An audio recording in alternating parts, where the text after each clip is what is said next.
Great. Good afternoon, everyone. Thank y'all for coming. I'm Miss Morris. I'm the school psychologist here at Happy Days Elementary School.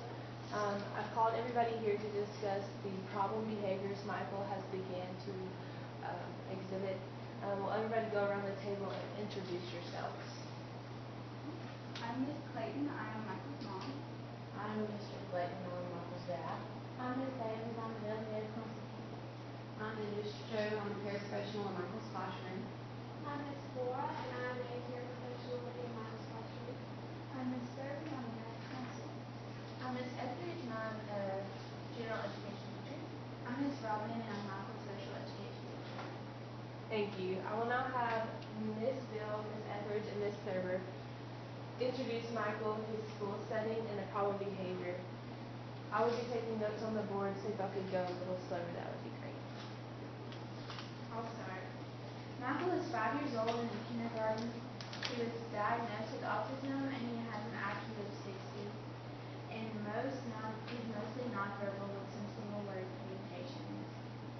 His individual education program focuses on communication, specifically speech therapy and picture exchange communication systems, or also known as PECS. Grade appropriate academic skills like the alphabet and counting, and life skills such as personal hygiene, getting dressed, quilting, and self-feeding. His PECS activities are sorting colors and shapes, animal sounds, washing his hands and face, counting to 10 with blocks, tying and buttoning,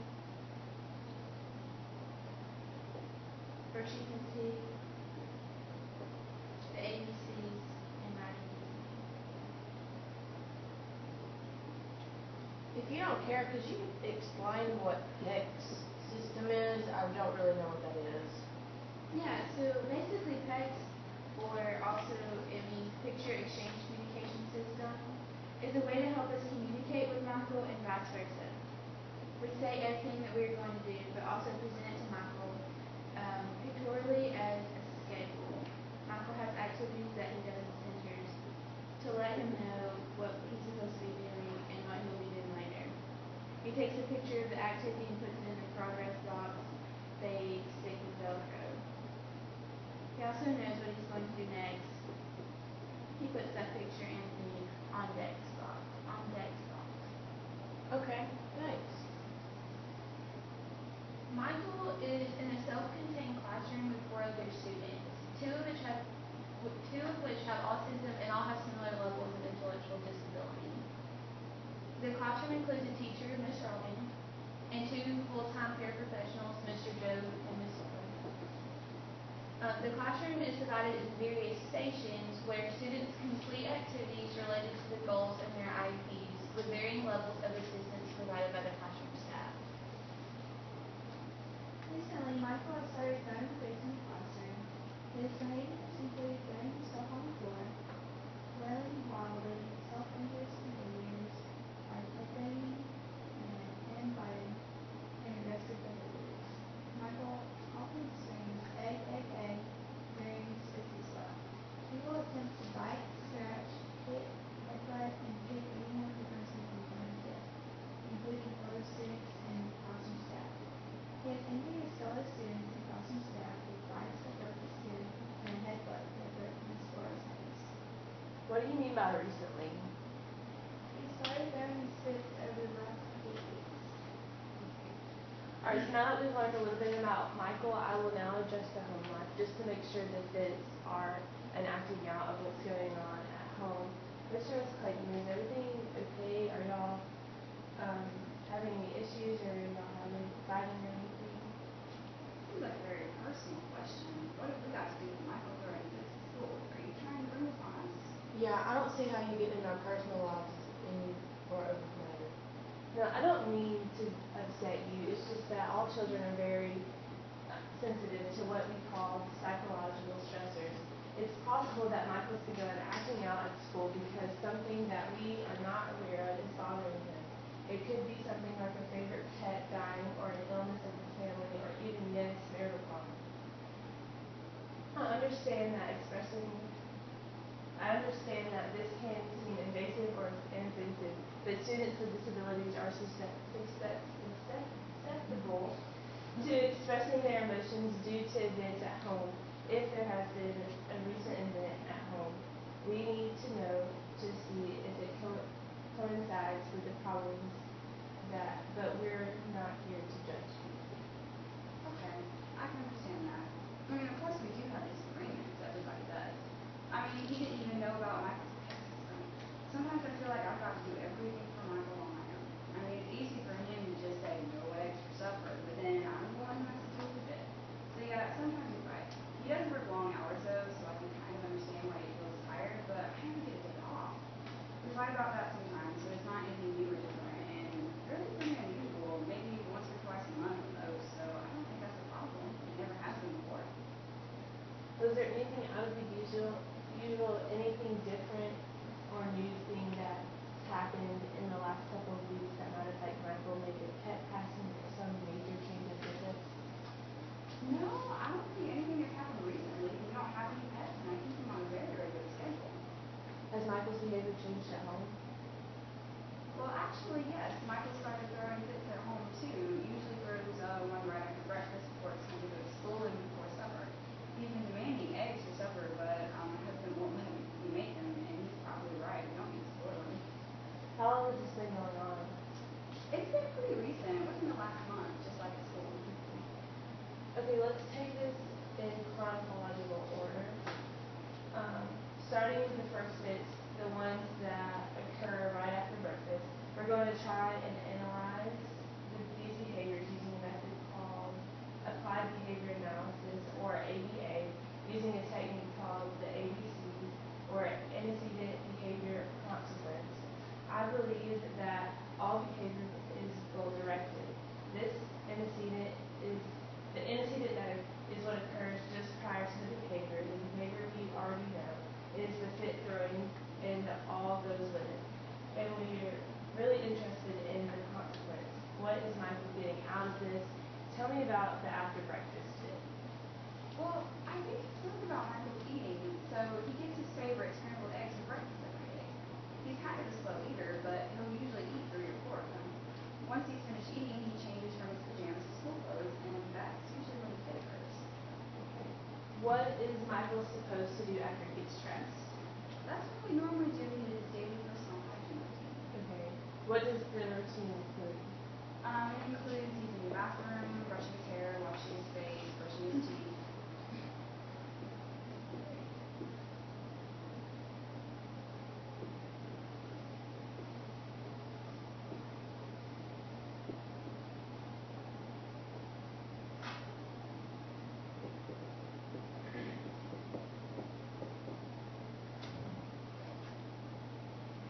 How do you handle the fits during this time? Well, he can get pretty violent when he throws his fit, but he's still little enough that I can control him. I went to one of those parenting workshops that you all put on in the fall, and I learned how to take care of him with basketball. I just do that until he calms down. Usually by the time the bus gets here, he's calmed down and ready to go to school. He loves going to school, so he always is happy to get on the bus. All right. Well, it looks like we've got at least one consequence for our ABCs, missing hygiene at home. Let's stay in chronological order and move on to when the fits occur at school. Ms. Davis, will you ask questions? Your teachers questions about Michael's behavior. Ms. Robin, when does Michael usually throw fits at school? Well, the fit seems to be happening every day right before lunch and at random times after lunch. Let's begin with discussing the fits that occur right before lunch. Tell us about them. Every day the students complete their morning activities, and when it's time to go to our 15-minute lunch period, everyone lines up and we walk to lunch. This is when Michael starts to throw a fit. So Michael isn't throwing any fits in the morning. What's going on here? Mrs. Floyd works with Michael on the schedule in the morning. She'd be the best person to ask. Well, I've been meaning to get to her. How did you break her nose, Miss Floyd? Especially with Michael not throwing fits in the morning. I performed the basket hold on Michael, and he threw his head back while I was moving his position, but not fast enough, and he hit my nose. So you weren't doing it properly. No, ma'am, I did not say that. I was moving into a proper position when he did it. Show us what happened.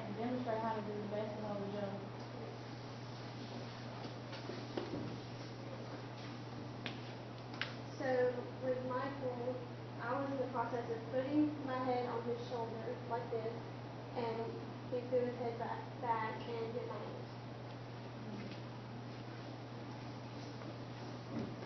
I thought y'all said he doesn't throw fits in the morning. He doesn't. This was just before lunch. Well, tell us about mornings. In the morning we do his text activities, whatever Miss Robin has told him to do. These are usually at random. We try to teach adaptability. Some kids with autism can be very inflexible. So we vary his routine. The only thing that stays the same, but is consistent every day, is his snack time and lunch. Was Michael eat a snack every day? He should be. I pack him a snack every day of his two favorite snacks, carrots and plate. Does Michael eat his snack for? Well, he always eats his pudding, but not his carrots. But that's not a big deal because kids usually don't like carrots. Michael does. They're his favorite. Well, has Michael been eating his carrots at home? He used to, but since I pack him as a snack, I don't give him any at home. I don't want him to bring lunch. Okay, thank you. Miss Davis, I'm sorry for interrupting. Please proceed. Alright, we covered morning up to lunch. No fits, no carrots, but he is eating his pudding. What happens at lunchtime, Ms. Robin? That's when Michael is doing his first fit. Well, what do you do about the fit? We go into crisis mode. What does that mean? Michael can sometimes be a danger to himself and to others. He bites, kicks, screams, or scratches. So during these fits, we perform the basketball to prevent him hurting himself and us sometimes. He just screams with no hitting or biting. When he does that, we try to redirect it and just ignore it and continue our study. Let's get back on technique. We've got another antecedent here. Lunchtime and the behavior remains the same, fit throwing. What's the consequence? What is Michael getting from this? Well, nothing. We try really hard not to reward inappropriate behavior, so we don't give him anything or in any way positively reinforce the fit. We just ignore it and move on. You move on. How long does it take for it to calm down? I don't know, 5 or 10 minutes. So he throws a fit for 5 to 10 minutes, and lunch lasts for 15 minutes. Does he have any time left for lunch? Is Michael eating lunch at school at all?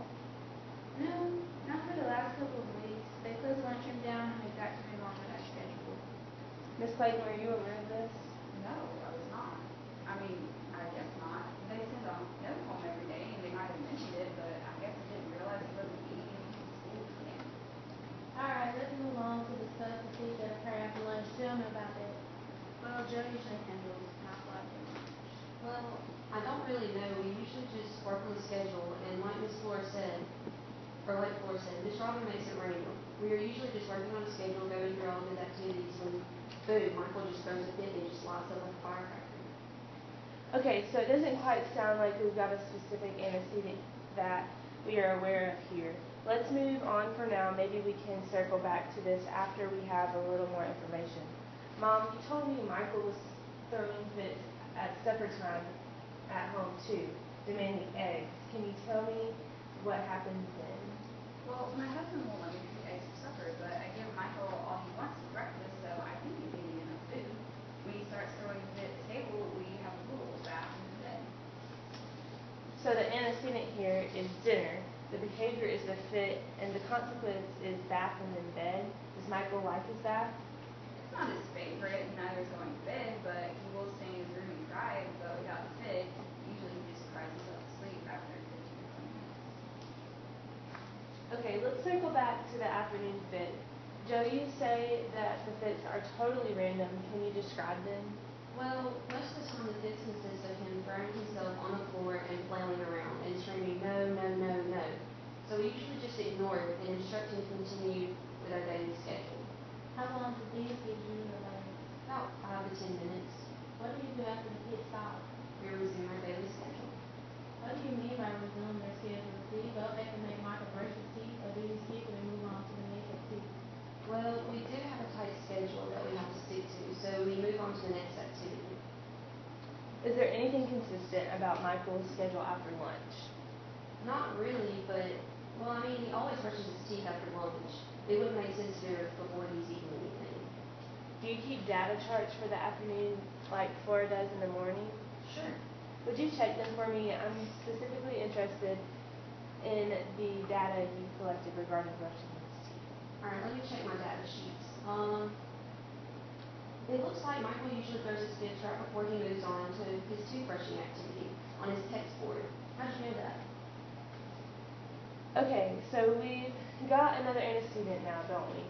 Michael has been throwing fits just prior to being asked to brush his teeth in the afternoon, with the consequence of skipping that activity, just like what's been happening in the morning at home. Okay, let's.